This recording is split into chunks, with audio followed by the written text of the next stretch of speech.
Hello, and welcome back to Transfer Talks, the series. Today's topic, backup plans. What would you do, or what can you do if things don't work out the way you thought they would? You didn't get into your first choice major or your first choice school. What's the next step? So we're going to go through a few things just to see what the next steps would be. So when you're applying to universities, make sure you're looking at the requirements, not just for the university, but the programs you're interested in.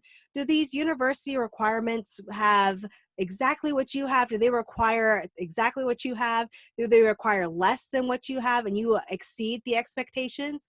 Or are some of these schools having requirements that are a bit of a stretch for you? Make a list of where you stand with each set of requirements. Do you meet some of the requirements? Do you not meet others? Make sure you keep track of that and see what exactly would be a for sure match or a stretch school. And apply for at least one safety or sure match university that you want to make sure you have some place to transfer to if you want to complete your education.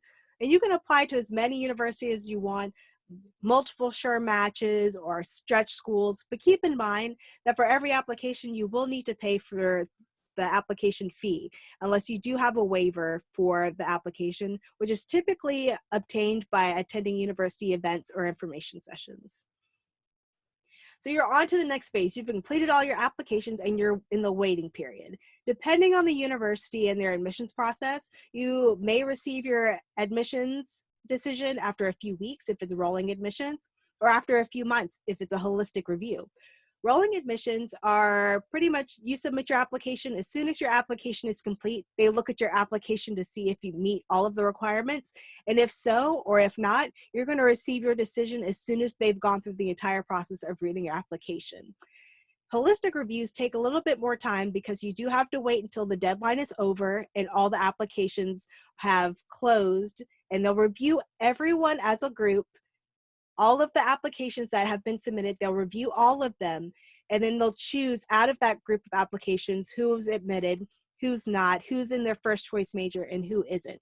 So that takes a bit more time, and it may take a few more months after the deadline has passed before you get that decision. And make sure you're checking your account regularly, but you don't obsess over checking it. You make sure you're keeping yourself active, you're going to class, you're still participating in organizations, you're still going to meetings. Don't obsess over it, but make sure you're checking regularly to make sure that if there's any changes, if they're asking for more information, that you are staying on top of that. And you'll receive an admission decision on your university account prior to receiving an email in most cases. Give it a few days to receive that email about your admission status because the university may choose to send out all the emails at once in a batch rather than as they individually upload accounts. So decisions. So say you were admitted to multiple universities and you're not sure which one to attend. Well, let's go back to the best fit and ask some of those questions again. So take into consideration financial aid and scholarship packages. If you receive scholarships, does it make it cheaper to attend one university rather than another? Are you looking to go far from home, or you want to stay close to home so you can visit often? Deciding which is more important, home or going really far? And were you admitted to a program you really wanted to be in, or were you admitted to a second choice major? Was there one program that you really wanted to go to and another one that you weren't really sure of? And which university best fits your goals and offers the support you need to meet your goals? Do they have career services? Do they have tutoring? Do they have internships or research opportunities? Do they meet the goals that you set for yourself? And once you're admitted, you'll have the opportunity to sign up for orientation where you can speak with an advisor, get registered for classes. So make sure you register for orientation once you do find that university that is the best fit for you. And if you're planning to live on campus and you haven't yet applied for housing, make sure you do so as soon as you decide you want to attend there and that you've been admitted, because you want to make sure you have a place to live once you transfer. So what happens when you aren't accepted? What should you do? Take time to be upset. It could be really hurtful. It may feel very personal to be rejected and denied from the place you really want to go to. and it really hurts. But the university is not using that against you. It's not a personal attack. The university just didn't get a clear picture of who you are, and they don't really get a chance to get to know you. What they're seeing is just what you submitted. So they don't really know that, you really love this program. They don't really see what you do on a day-to-day basis or how much time. What they see is what you're giving them, and they don't see the whole picture. But do take time to be upset, to be angry, to be hurt, because that can help you move on to the next step. Take it as a learning opportunity. Was there a part of the application that you could have made stronger? Did you rush through an essay and you didn't double check it? Did you do everything right before the deadline? Should you have explained a class that you didn't do well in an essay when they gave you the opportunity to do so? Definitely look back and use that as a learning opportunity for the next time. And look at your transcript. Were you looking at a semester you didn't do so well? And you should have written about that and what happened during that time. Should you have let them know? Yes. Did you not take a class you could have retaken and replaced the grade or raise your GPA? Maybe you should look back on that as a learning opportunity as well. And at some universities, if you tend to do a lot better and your GPA goes up, some schools do have appeals for their decisions. So look at the individual university that some may do GPA recalculation for the semester if you were denied and you want to try again because your GPA has risen substantially. And have you applied to other universities yet? If all of those things you're thinking about is oh, I should have done this, I should have done that, why didn't I do this? You still have an opportunity to make the change for other universities that you want to apply to. Use that as a chance to really go back and be let me take more time on this and try again for the next school. And then this gives you the chance to also look at other universities that you might have been well, maybe not, and give you a chance to really look into those programs and the opportunities they offer that you might have brushed off because you were just so in love with this one university. Okay, and what happens if you are admitted to the university you want to go to, but it's not the program you thought? Look back at your application and the admission requirements. Did you meet the minimum requirements? And what you have been admitted to, is it similar to what you originally applied to? Many careers don't require you to have a degree in what you want to go into. Going into business does not require a business degree. Being a writer does not require a creative writing degree. There's a lot of different fields that you can go into that does not require that degree. So just look at it as a way to learn something new, and you still may have the opportunity to go into the field you want to go into. Look at the university as a whole. Will you still enjoy attending, and will you still receive the support you're looking for if you did pursue the other major? Do you still love that university, but it just really sucks that you didn't get into that first choice major? If you know you would still enjoy attending, then what's keeping you from going there and just going for that second choice major? Just make sure you're looking at yourself. What are your goals? Will the second choice major get you to your goal? If not, then maybe you should be looking at other schools. But were you admitted to the program somewhere else? Which would be more important? Attending to the university you really want to go to with the second choice major, or do you want to be in that program at your second choice university? So it's just balancing which one would you rather do, the program or the university. So what would you do next? You didn't get admitted to where you want to go. What should you do next? Now, this depends entirely on you and where you currently stand. Many in-state public universities have a cap of 66 transferable credit hours. What does that mean? Universities do not have to accept courses that fall outside of 66 credit hours. And if you're close to this limit, it may be in your best interest to transfer sooner rather than later to take courses that will count towards your degree.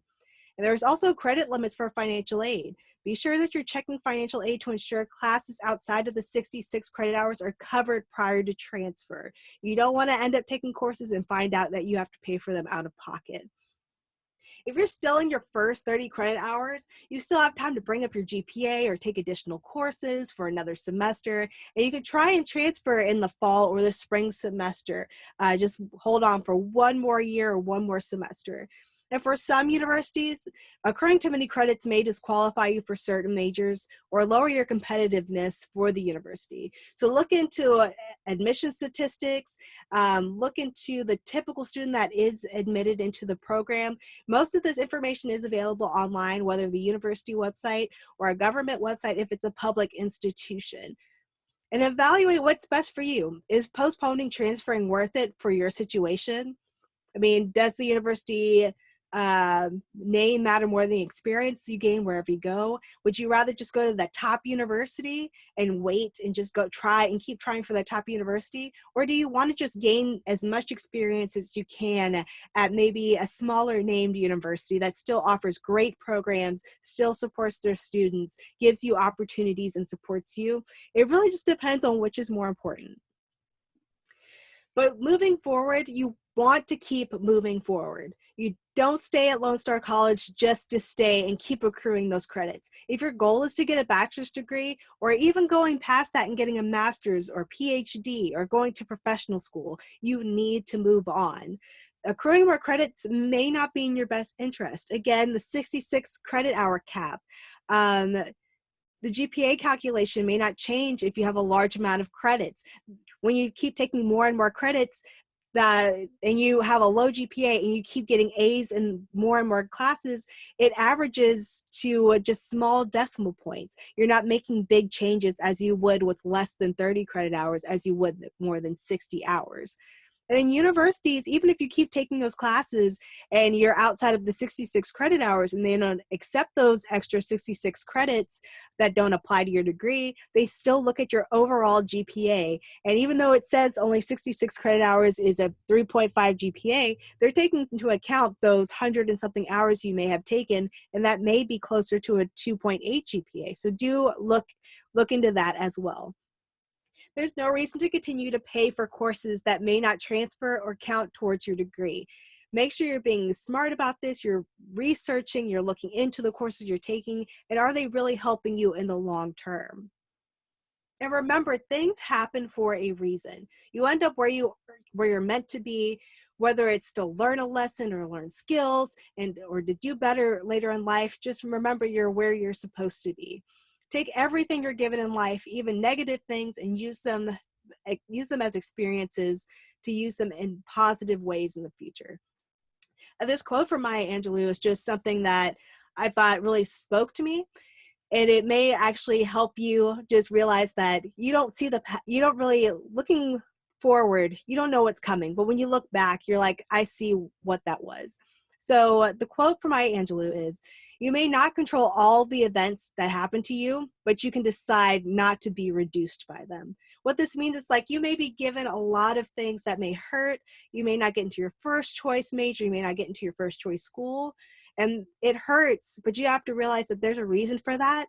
And you can't let that bring you down. Use that as experience to move on and learn to do better next time, or to empower yourself to really step up your game and to do really well and excel at your next step in life.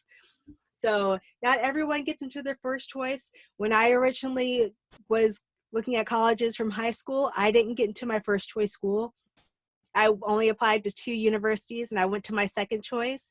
And I ended up transferring from that school to where I really wanted to be, where the original school I applied to ended up not being a fit for me once I started college. And then I found a school that really resonated with me. So once I went to my second choice school, I was like, that's the school I want to go to, completely different from my first choice.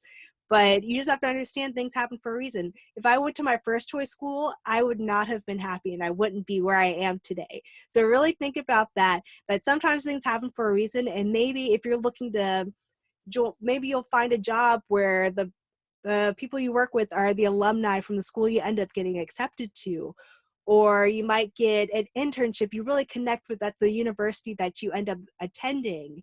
Or you just may get some experiences you wouldn't have gotten at the school that was your first choice. So do keep that in mind and use it as a learning experience and a way to really just gain more experience and to learn something new, and just embrace it, because a university that sees you as a match, they want you there and they see value in what you do and what you have done in your life.